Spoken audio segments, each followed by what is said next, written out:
Amis internautes de Dakar Midi, bonjour et bienvenue dans votre revue de presse de ce lundi 20 août 2018. Aujourd'hui, il y a divers sujets au menu des quotidiens. Le Soleil salue la mémoire de l'ancien secrétaire général de l'ONU, Kofi Annan, décédé samedi à l'âge de 80 ans à Genève, en Suisse.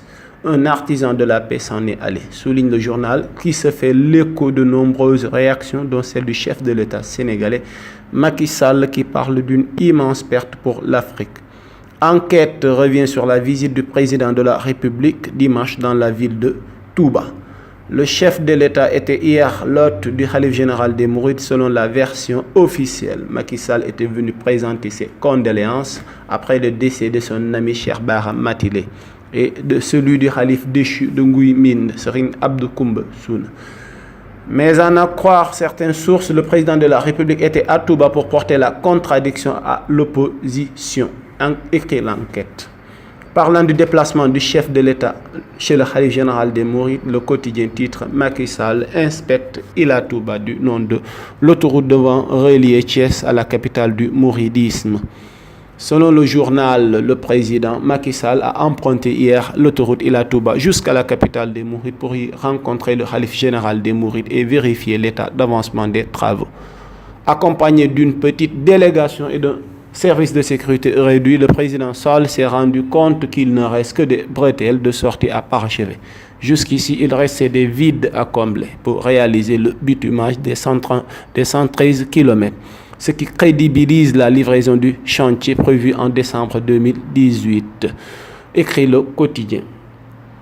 En politique, le Témoin met en exergue l'élection présidentielle prévue en 2019 et signale déjà une inflation de candidats. Plus de 30 candidats et ce n'est pas loin de s'arrêter. Toutefois, seule une poignée iront jusqu'au bout. Les autres négocieront le ralliement au camp du pouvoir, écrit le journal. L'AS annonce l'arrestation du PDG de Wari en Espagne pour une affaire d'escroquerie portant sur plus de 34 millions de francs CFA. Kabirou Mbodj est en garde à vue depuis samedi dans un commissariat de police à Sant Antonio, dans les îles Baléares, en Espagne.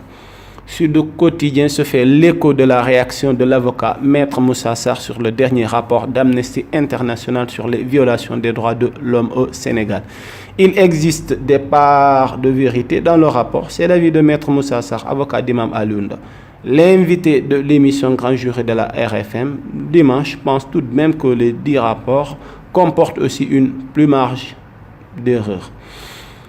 Écrit Sud, Walfadjri signale une cascade de démissions au groupe Futur Média de l'homme d'affaires et musicien Youssou Ndour. Ça sent le démantèlement selon Walf qui annonce que 2 maillons les plus forts, Mamadou Ibra Kane et Alassane Samba Diop du groupe Futur Média, tournent le dos à Youssou Ndour. Vox Populi s'interroge à sa une. Mouton de tombola pour la tabaski licite ou illicite. Dans le journal, l'imam Ahmed Kanté de la mosquée de Point-E déclare: si quelqu'un gagne un mouton grâce à une tombola, la viande est valable parce que ce n'est ni un porc ni un charia, mais le sacrifice ne sera pas accepté. Il n'aura pas de tabaski.